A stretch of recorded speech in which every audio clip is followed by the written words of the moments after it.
Thank you very much, Professor Kasińska-Metryka, for your vibrant introduction. Thank you very much.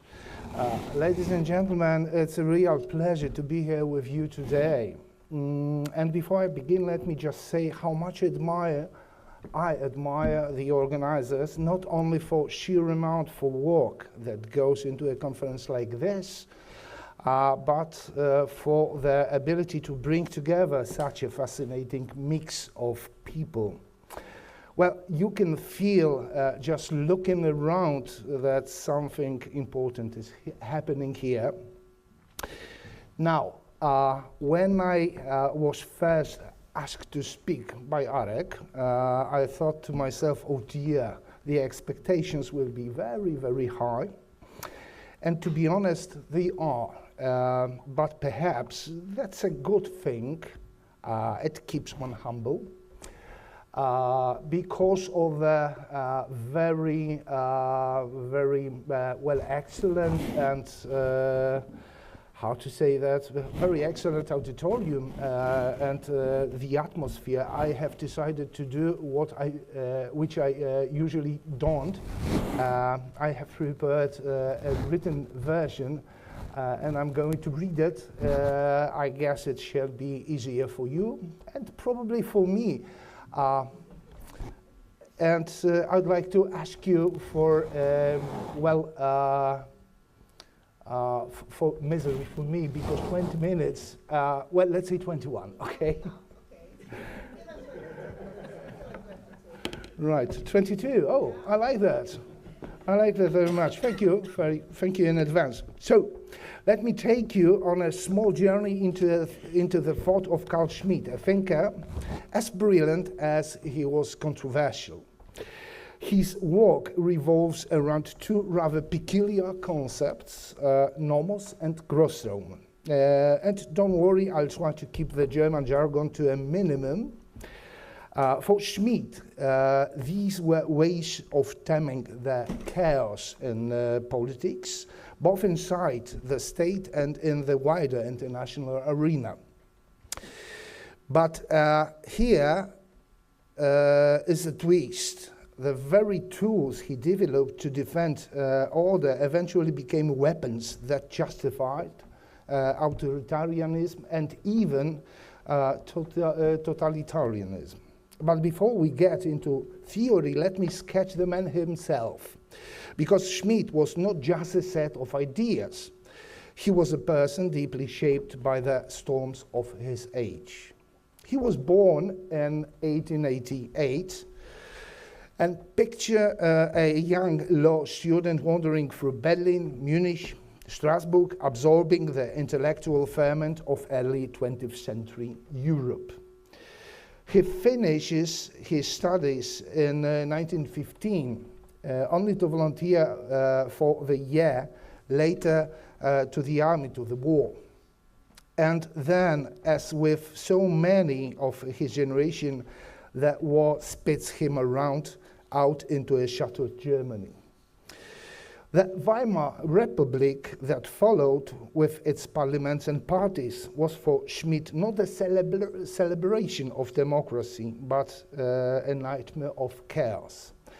Imagine, if you will, a man watching his country stagger through hyperinflation, political assassinations, economic collapse. For him, this was not politics, it was paralysis. And here we begin to see the roots of his radicalism. Schmitt longed for clarity, for decision, for order, and he found none of it in Weimar. At first, he even opposed the rising Nazi movement, but by 1933, he had not only joined the party, he became one of its chief legal minds. A tragic and telling turn in his story.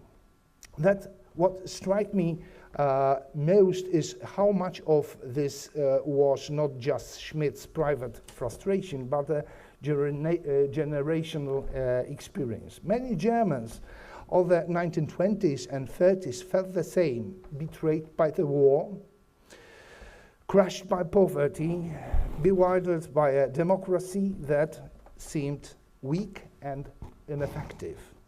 Against this backdrop, Schmitt's longing for a strong state and a decisive sovereign doesn't seem so abstract anymore. It becomes part of a very human and very dangerous search for certainty in uncertain times. Moving on to the relevant consideration, it is important to start by clarifying one point. While many scholars describe Carl Schmitt as a theorist of authoritarianism, authoritarianism itself was much more a byproduct of his thought than its primary aim. Schmitt's political theory can be broadly divided into three main strands. First, it is a theory of dependency, focused on a figure of the sovereign, of course. Second, it offers a sharp critique of liberalism, especially liberal parliamentarism. And finally, the third, it develops a conception of politics centered on the ability to distinguish friend from foe. Yet beyond these theoretical strengths, we cannot miss a broader objective in Schmitt's work, the desire to reduce or even eliminate chaos in politics. This drive was deeply rooted in his post-war experiences. At the same time, another feature emerged, the sense of a permanent scarcity of time to achieve political goals. Importantly, this doesn't not mean Schmitt's thought in short-term terms. On the contrary, his two key concepts, Nomos and Großraum, were deeply historical and civilizational, requiring long-term implementation. Both concepts demanded a long-term framework of order, both geographical and geopolitical, and legal, of course. To create and sustain such a framework, a power capable of permanently securing the unity of space and norms was necessary. Democracy, with its constant potential for change and contestation, appeared to Schmitt as a system that undermined itself. Its lack of stable temporal horizon posed in his eyes an insurmountable risk of political entropy. For Schmitt, this scarcity of time was not merely organizational problem. It was essentially an ontological one. Democracy dissipates time and decision-making coherence, both of which require consolidation that can only be guaranteed by political will. To summarize his diagnosis, we can identify four main points. First, liberal politics suffers from excessive hesitation. Second, decisions are too easily reversible. Third, this leads to unacceptable uncertainty about the political future. And finally, the fourth, well, let's say, stage or element, only a strong sovereign, a decisive political authority can close open possibilities and ensure continuity. Time for Schmitt remained a linear category, conditioned by will and decision. Politics, in his view, required the elimination of risk of continuous change. Its essence lay in defining points of gravity, centers of reference, and, of course, stable markers of order. Ultimately, the goal was the creation of a telluric normative center, a stable foundation rooted in both land and law, through the organization of Nomos and Großraum. Let us now turn to the core relationship between Nomos and Großraum. These two concepts remain inseparably linked, each defining and sustaining the other. In Schmitt's understanding, nomos represents the highest form of normative order, yet it never was abstract. From the very beginning, it carries a telluric spatial quality. In essence, nomos is the normative justification for the taking of land, for establishing sovereignty over space, and for legitimizing the existence of that sovereignty. It is far more than a set of decree laws. Nomos is a systemic principle, a civilizational norm that remains constant amid historical change. As Jerzy Zajadło aptly put it, nomos is both a text and a context. It is at once the written law and the broader fabric of meaning in which the law exists. In this sense, nomos forms the highest expression of what binds a community together, the holistic foundation that ensures creative synergy between the political and legal dimensions of space. At the same time, nomos is not static. It is dynamic and material. It encompasses the civilizational norms of an era, but also provides a very language through which a world is imaginated and constructed. One could say that nomos shapes epochs in long historical cycles, cycles punctuated by decisive moments, civilizational turning points, and Schmitt might call, Schmitt might call points of gravity. Now, what of Grossrow? This concept grew out of Schmitt's conviction that both the Westphalian nation-state and the old idea of empire had become inadequate. The nation-state, born from 17th century order, was too confined, too self-contained, and limited the sovereign's will and his civilizational mission. The empire, by contrast, lacked the cohesion of unity necessary to prevent chaos. Grossraum, literally great space, was Schmitt's attempt to reconcile these two forms. It can be imagined as a vast civilizational sphere radiating outward from a national core to encompass a broader community united by a shared nomos. In Schmitt's view, such spaces would become the fundamental units of order. And indeed, he believed that natural conditions of humanity was not global unity, but competition between great spaces. When we juxtapose nomos and Grossraum, the relationship becomes clear. They are coexisting and co-dependent categories. The one cannot exist without the other. Nomos gives Grossraum its normative foundation, and Grossraum gives nomos its living spatial form. Together, they define the architecture of Schmitt's vision of political order. Before we move further, it is worth pausing for a moment to ask a simple yet fundamental question. Where does nomos come from?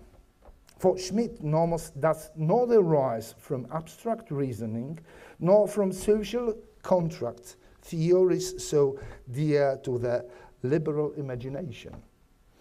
It emerged rather from the primal act of division and application, the human act of taking land and establishing order upon it. The moment of Landsnahme, as he called it, is both legal and existential. It marks the birth of law, but also the birth of meaning in space. In this sense, Nomos precedes written law. It is older than constitutions, older even than political institutions. It grows from the elemental gesture of drawing boundaries, of saying, this is ours, this is yours. Through this act, political and legal order become inseparable, for the law is always tied to the soil from which it grows. That is why Schmitt's Nomos is so profoundly telluric. It is anchored in the earth, yet it structures the entire civilization that rises upon it. Ultimately, all these reflections lead us to the final and perhaps most decisive element, the institution that gives direction to both Nomos and Grossraum, the sovereign.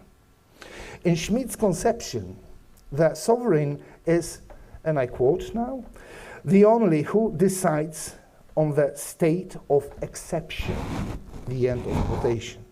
This means that sovereignty is not defined by ordinary rule within the law, but by the capacity to suspend it. True power lies in the ability to act beyond prescribed norms, or, if necessary, to suspend them altogether. In theological terms, Schmitt likens this to the power to perform miracles. This analogy takes us directly to one of the central ideas in his thought, political theology. Already in 1922, Schmitt declared that, and I quote, all significant concepts of the modern theory of the state are secularized theological concepts, the end of quotation. What he meant is that both the metaphysical and the earthly or telluric orders operate according to the same logic.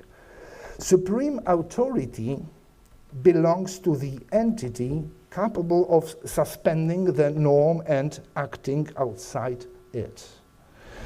In the earthly or telluric realm, however, such power lacks transcendental legitimacy. Its mandate does not descend from heaven, but emerged paradoxically from the very community that itself constitutes. In political terms, the essence of sovereignty becomes the ability to decide by a subject who, while standing outside the legal order, nevertheless guarantees its existence. The sovereign is therefore a paradoxical figure. He is not within the law, yet the law cannot exist without him. To put it bluntly, in Schmitt's word, it is not that the law rules the king, but that the king is the law. Law, then, is an independent supra-human order. It is a product of will, of the sovereign act that establishes the nomos. Another point worth considering is the sovereign's relationship to change. Here again we encounter a paradox. The sovereign is both the guarantor of order and stability, and at the same time the sole agent entitled to introduce change. He thus becomes the arbiter of historical turning points, a kind of demiurge of successive epochs. In this vision, history itself unfolds as a sequence of decisive moments, moments of will and decision that define new nomoi and Grossraum. Once law, democracy, and liberal parliamentarism are set aside, and once the community is defined through the friend-enemy distinction, the foundation of both politics and history becomes the sovereign's will. For Schmitt, this leads to an uncomfortable but, in his eyes, unavoidable truth. In extreme situations, let's say crises, there are no neutral mechanisms. Politics at its core, it is a pure realm of decision, a constant of wills without external regulations. It is here that the path opens toward the justification of authoritarian and total forms of power. Ladies and gentlemen, Carl Schmitt's vision, however unsettling, remains a powerful reminder of the tension that lies at the heart of politics. This tension lies between order and freedom, between decision and uncertainty, between the permanence we seek and the change we cannot avoid. His concepts, Nomos, Großraum, and sovereignty were in their own ways attempts to master chaos, yet in doing so, they revealed how fragile every order ultimately is. Perhaps this is why Schmitt still provokes us today. He forces us to ask uncomfortable questions. Who truly decides the moments of crisis? Who holds a community together when rules collapse? And how far can the search for order go before it consumes the very liberty it was meant to protect? The task before us, then, is not to follow Schmitt, but to understand him, to recognize in his thought both the temptation of power and the perpetual human need to give form to the world. Thank you very much.